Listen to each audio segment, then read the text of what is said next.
I've basically been in Sedgwick about 81 years.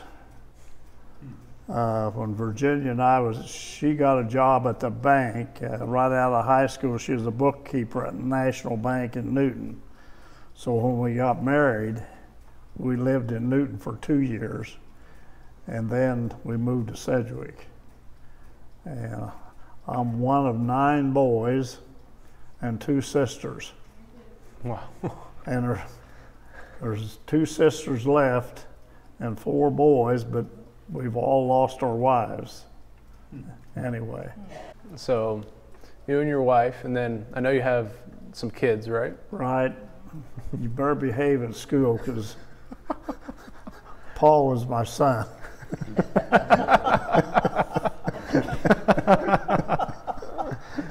Well put. He's a jokester too. Anyway, and we moved to Sedgwick. I mean, we've had Sedgwick's been a good school, good teachers, and we have 4 churches here. And like I said before, you know, we're close to Newton, close to Wichita, and this is where we chose to live. Yeah. And anyway. So you played basketball when you were in high school? Yeah, I played a little bit of basketball. A little bit. And when I was a sophomore, we took second in the state. We got beat by 1 point. Should have won it. And when I was a senior, we won the state. He And was a sophomore. And out of the first 10 my senior year, there's only 5 of us left. And the rest of them have passed away, and a couple of them are not very good right now. And the coach and teacher I had in high school, we communicate, about every 3 months I call or he calls. He lives in Phoenix, Arizona, Gerald Jolly, so we keep in pretty good touch. And he's 92 or 93. He probably is 93. I think he's 10 years older than I am. Anyway, so. So what can you tell me about the team aspect, I guess, of the team? That team. I'll tell you, we really played well together. In junior high, before I got into junior high, R.L. Wright was the coach, and we had 90 or 100 games in a row that we had won and not lost any. And Haven, when I was an 8th grader, they had a pretty good team, and they wanted to come over, and we'll play you on your court at midnight, at 1 o'clock, whenever you want to play us. So they came over one afternoon, and we played them and beat them. Jack Cater was a year behind me. When he was an 8th grader, they always had a tournament here. Well, he got the mumps. And Arkansas Avenue always came to this tournament there in North Wichita. And Jack couldn't play, and that broke the streak. But anyway, we had really good chemistry. There was nobody that, we all got along. And the coach one time told me, he says, "You need to shoot more." I said, "Well, Coach, we worked the ball good, and I was the point guard." And I said, with Charles, my brother Charles, and Jack, they shoot quite a bit, and they made a lot. And I said, we got good chemistry there. He says, "Well, maybe you're right. Maybe you're right." So he didn't bug me anymore about his shooting. But anyway, we had a lot of fun.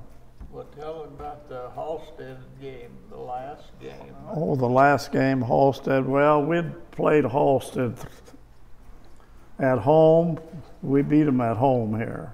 They beat us by 1 point in Halstead. The regionals. And then in the regionals, we blowed them out, 60-40. So, no, that was the district we blew them out in. That's when they had the district, and then the regional, then the state. In the district, we blew them out by 20. So the regional, we went to Mound Ridge, they, I think, went to Haven. And they was in a tougher regional than we were, but they won it. And then we both got to state. And we, of course, was on opposite sides of the bracket, and then we played them for first. And we beat them by 1 point. And they had a guy on their team, Harold Unruh. He lives in Boise, Idaho. He lost his wife about 2 years ago. And he was hotter than a pistol. And anyway, we was down 1 point, and I shot the ball from the side and missed it. But my brother, he probably knew I was going to do it, so he was right under to get the rebound and put it up for 2 points. And we was ahead 1 point. Well, Harry, and I don't know why he was bringing the ball up the floor, because he never did. I think because probably he was going to get the last shot. And I was guarding him. I was dogging him all the way, and I kind of made a motion for him, and he picked up his dribble, and then he started dribbling again. And we got the ball out of bounds, and I knew we had him then because there was only about 20 seconds left. And they wasn't able to get the ball from us. But anyway, and the funny thing, they had a gentleman on there, his daughter used to coach down here, Dale Dick, really a nice guy. He always, every time I see him, he says, "Jerry, you got a state trophy over there, belongs at Halstead." I said, "Well, Dale, you taught Harry how to shoot, but you forgot to teach him how to dribble." And he just laughs. And we have a good time. I mean, in fact, still the best of friends. Oh yeah. In fact, him and Gerald Kane, who passed away not too long ago, they played with us in a town team tournament up at Newton, and we won it. That's a town team ball after I graduated. Anyway, so yeah, we had a good time. A lot of good times, and we had a real good coach. I mean, he was tops. So did any of your kids play sports while they were in school? All of them, yeah, all of them. Paul and Gerald and baseball, yeah. So what was that like watching them I've play basketball enjoyed for the same team? And one granddaughter, she pitched for Mays for 3 years, her sophomore, junior, and senior year. She was like 30-5 pitching, and she pitched against some awful good pitchers.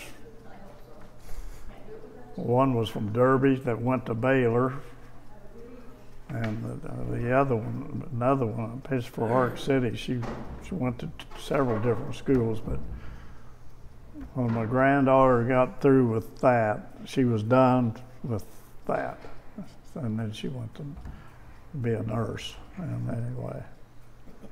Well, thank you. And then, just if there's any sort of thing that you could say to anyone watching, what would it be? Yeah. Well, I'll tell you what. Work hard and have fun. You got to have some fun with your work, or it's tough. And I'm so thankful that I'm retired, because the rain and the snow when you're working outside, it's not good.